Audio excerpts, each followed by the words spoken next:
Yo, what's up, YouTube? This is your boy Alex, and today, Sunday, I got a brand new episode of Sex Game for y'all today. And yes, this video is for women and for men. Now, I told y'all like 4 or 5 days ago last week that I was going to make another video about the best television and film studios in filmmaking history. This one was a very difficult list to make. The list has been made, and depending on how well received this video is, I will make a part two. Now, my other video, that's also a part two. That's already been filmed. That's already packaged and ready to go. But I don't want to drop. I don't want to drop two videos in one day, and then they don't get a very good critical reception. Now, all my videos as thus far have been getting very good critical reception, so I want to continue that trend. You know, my producer told me I put out way too many videos and I need to slow down and give the audience a chance to watch the videos at least 3 to 4 times so they can understand what I'm saying in the videos versus you just pop out 2 videos, 3 videos, 4, 5, 6, 7 videos and y'all be like, man, slow down, that's too many videos too fast. So every now and then I'll give you 2 videos, maybe one day, or 2 videos 2 or 3 days later, so it doesn't seem like it's too overwhelming. Each and every single year when I get to the end of the year, I like to pump the brakes, slow down, and give you 2 to 3 videos in a 3 or 4 day span. That means it could be 2 days later or it could be 4 days later. Then I give you 2 videos, and if it's a very good day, 3 videos. All right, this one, it's going to be called Sex Game, the best television film studios of filmmaking. That's going to be the title of it. And it's going to be part 1, and it's for women and for men. So this is going to be a very interesting video because I've never talked about the television film studios. Like, I've always went to film school, I've always heard stories of it, but I've never really quite got to this subject. And this is still in the realms of television and film. So I'm going to tell you the best television / film studios, and if it's a very good received video, then I will make a sequel, and that will probably be talking about the best sports television shows in sports. And then if that's real good, then I'll get into the best TV talk shows. I don't want to just come up with great ideas and then the first video doesn't become a critical reception. So you know how I do now. If part 1's good and it gets well received, you get a part 2. Part 2's good, then you get a part 3. That's how I roll. You know, I'm like the film producers in Hollywood. If the first movie's good, if the first one's a smash hit, you get into part 2. Part 2's a smash hit, you get into part 3. If part 1 suck, you ain't gonna be getting no part 2 and part 3. So that's how I roll. I have the mind of a film producer. They have to be real good. All right, coming in at number 9 is FX. Now, I like FX, the cable channel, because it's like a nice way of saying what is on Fox, primetime television, can't be on primetime television. And FX, it's almost like saying it's an uncut version. Like, some of my best shows are on FX. I like Rescue Me. I don't know if y'all like Rescue Me, but I like Rescue Me. It's a very good show. It's about firefighters. I like Rescue Me. I like Sons of Anarchy. I like The Mayans. That's on FX. Anything that's on FX, The Shield. When The Shield first came on primetime cable, it was on FX. Now you got like 3 FX channels, fast forward 10 to 11 years later. So I like the FX cable channel. When they showed Legion, like, if you watch the X-Men movies, they made an actual television show that was kind of like in the same world of X-Men. Well, I like Legion. Anything that they put on FX, I'm gonna watch. All the television shows are smash hits. They're very well produced, very well directed. They're packaged, ready to go, distribution. And I like FX because a lot of my favorite primetime cable shows are on there. Anything they put on FX, 99.99% is guaranteed to be a smash hit. Sons of Anarchy got 7 seasons. Rescue Me, 6 seasons. Mayans already got like 2 or 3 seasons already. There's Legion, it already got 2 or 3 seasons. Some of these shows could get canceled at any time, but they become successful. And I watch these shows, so I like FX.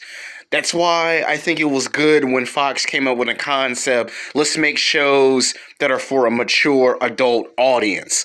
And Fox could just be its primetime television show. I mean, and that seemed like the right direction to take the company into. And when they made the ones where they would show all the X-Men films, that's pure genius. So I like FX just because of that. So that's why they're at number 9. Now, they could be rated a little higher, but there's a lot of competition, and I got a lot of television film studios that's on this list. So that's why they're at number 9. Now, maybe in the future they could move up depending on what they start doing with their shows. Coming in at number 8 is the CW Network. I mean, they have a lot of names. First, it was called Channel 5, and they were called UPN. Then they called the CW Network. Now, to me, this is where you get the best content when it comes to shows. Vampire Diaries, the originals. There's One Tree Hill, OC, the OC. When they did the reboot to 9210, it was very successful.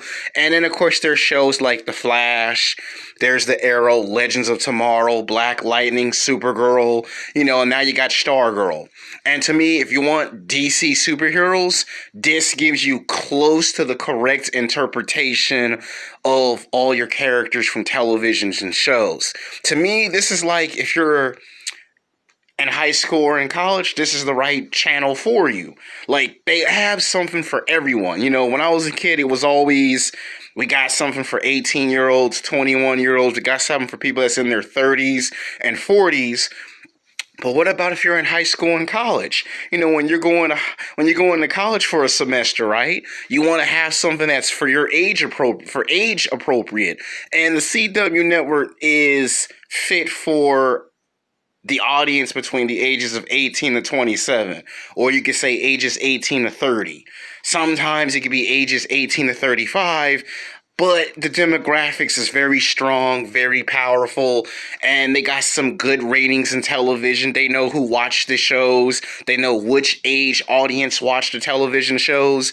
And when I was in film school, my teacher always taught me, always compare television ratings to the movie box office. Like, the movie box office, it could be the top 10, top 15, top 20 movies that are blockbuster hits. Like, for an example, when Avengers first came out, the very first Avengers in 2012, that got number 1 at the box office for like almost 2 months. Then, of course, you had The Dark Knight Rise, the third film in the Batman Christopher Nolan trilogy, and that was like at number 2 or number 3 at the box office. Well, when you watch television shows on the CW network, you would probably see The Flash would probably be like at number 1, Arrow would probably be at number 2 or number 3, and Supergirl would be right behind it. And these shows would do strong in the television ratings, and you would compete against other television shows. Like primetime television, there's Law and Order, there's shows like NBC, Dateline, 2020, you got all these primetime television shows. If they come on at 8, 9 o'clock, that's primetime television. If it gets to like 10, 11 o'clock, that's still primetime television. Yeah, that's late for a show to come on, but they always tell you if it's from 6 to like 8 o'clock at night to 10, that's primetime television. That's where you want to shine with your television program. That's where you want to get the strongest ratings in television. Like, if you can get a 7.1 or a 7.2 or maybe a 7.5 or an 8.2 rating, that's like 8 out of 10, right? So from a scale from 1 to 10, if you can get a 7 or a 7.5 or an 8 or an 8.2 out of 10,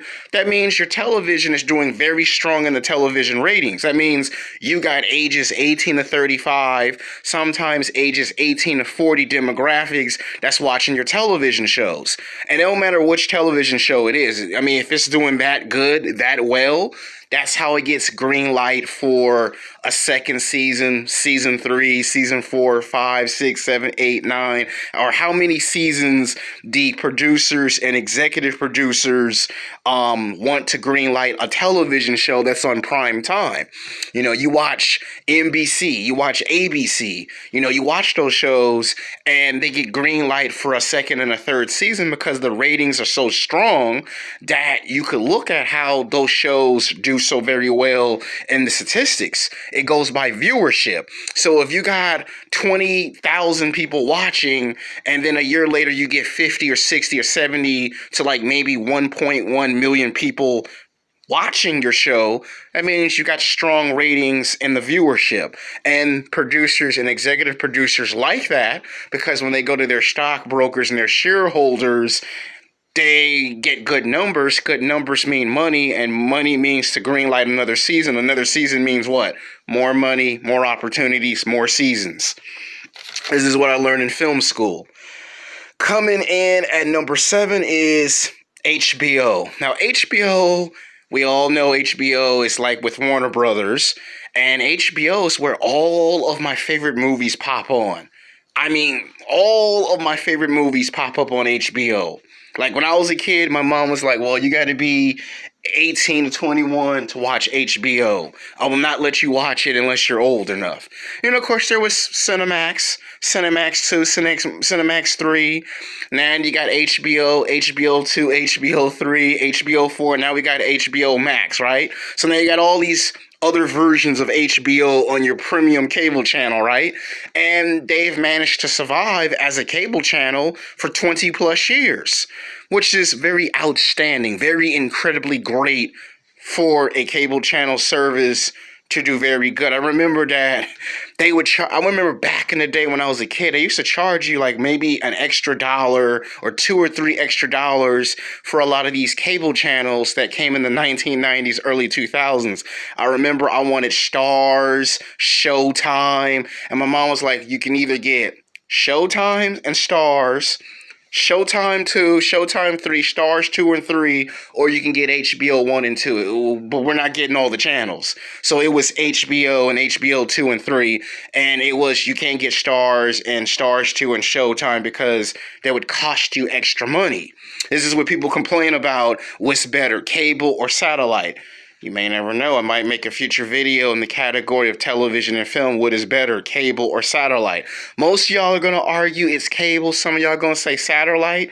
That's a future video. Not now, but in the future. But I'm trying to tell you how it was in the 1990s and the early 2000s.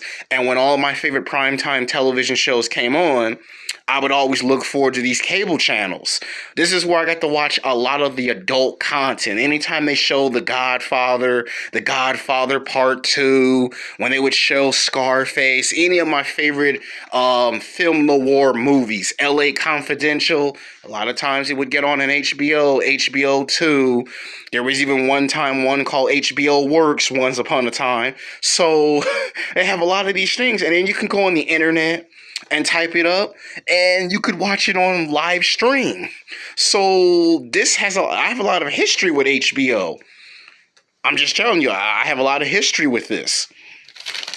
Coming in at number 5 is Warner Brothers. I don't know if y'all have ever went to Warner Brothers Studios, but about 14 years ago, on my birthday, I remember that my mom did it again. Like the first time I got to meet Jean-Claude Van Damme when he was in the prime of his career and he was doing the action-packed movies in the 1980s and the 1990s. You know, Jean-Claude Van Damme was a big draw at the box office. And at that time, I got to go to the Warner Brothers lot.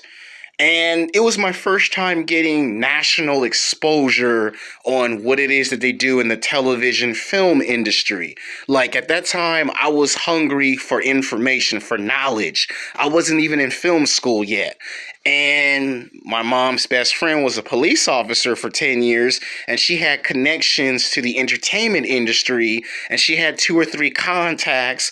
One of those contacts was at Warner Brothers Studios. This was like 14 years ago. I was like a kid. Like, I hadn't even went to high school and college yet to even understand the filmmaking process yet.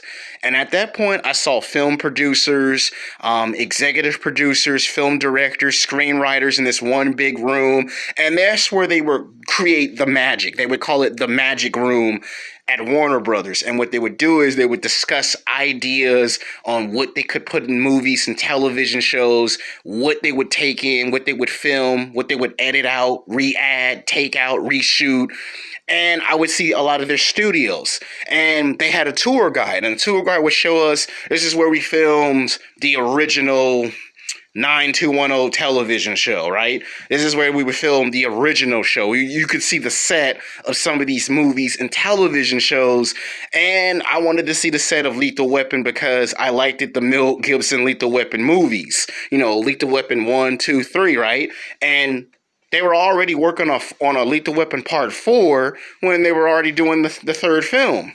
So I got to see the camera guy, the camera operator, because he would leave one studio's lot at Warner Brothers and he would go to another one. That's where they would do all these big budget movies.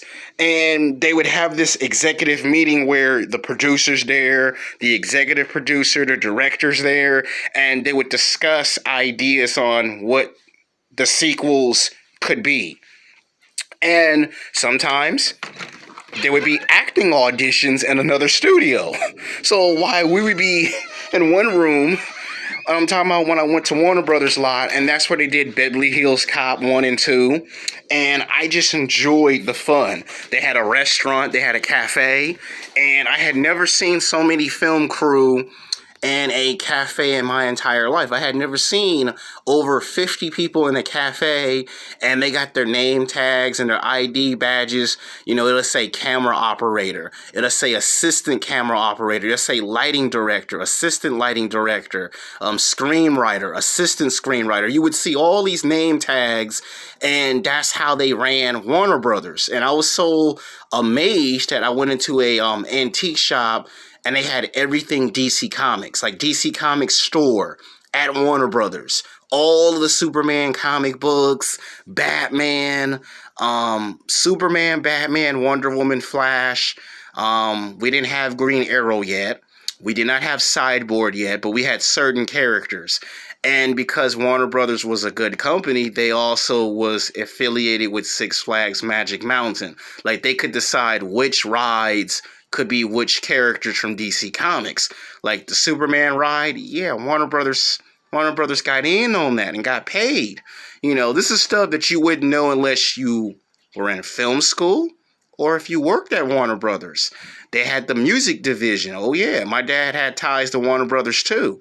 He knew this one lady that was executive producer 20 years ago, and she discovered one of these rap artists in the late 90s, early 2000s, got the guy's rap music career started, and they've been friends ever since. So yeah, my mom and my dad, I guess in a way you can say they have ties to Warner Brothers, so it kind of runs in the family. If I was to ever become a film director or a screenwriter, I guess you would probably say one of the big major film studios that I would love to do business or ever get employment with in the future would probably be Warner Brothers, because it kind of runs in the family. You know, my mom got ties and connections, my dad got ties and connections to Warner Brothers, so you probably would say Warner Brothers.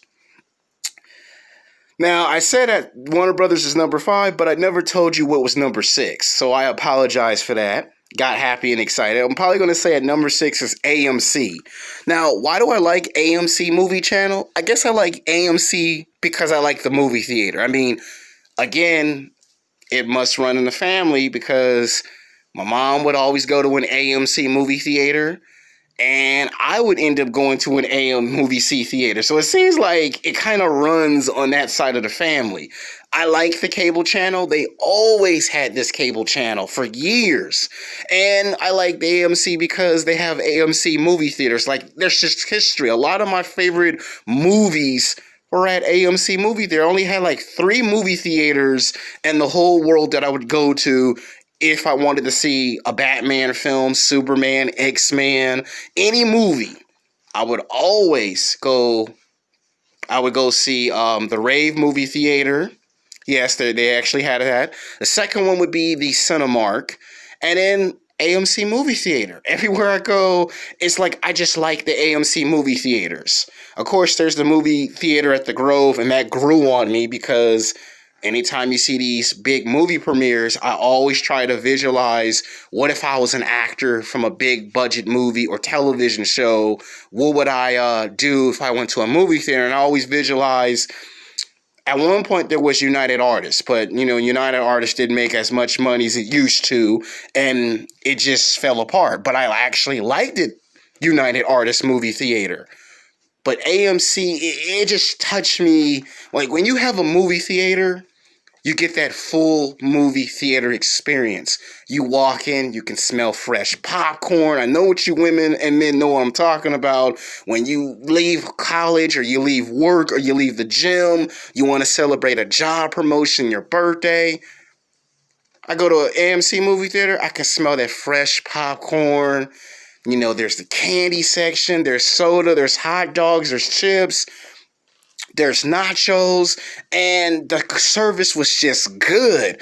And to watch some of these movies in IMAX was the best movie experience that you were going to ever get. And the seats were comfortable, and they had food service. And a lot of these AMC theaters started showing some pay-per-view fights. They started showing boxing and mixed martial arts. All of a sudden, they started showing the NBA Finals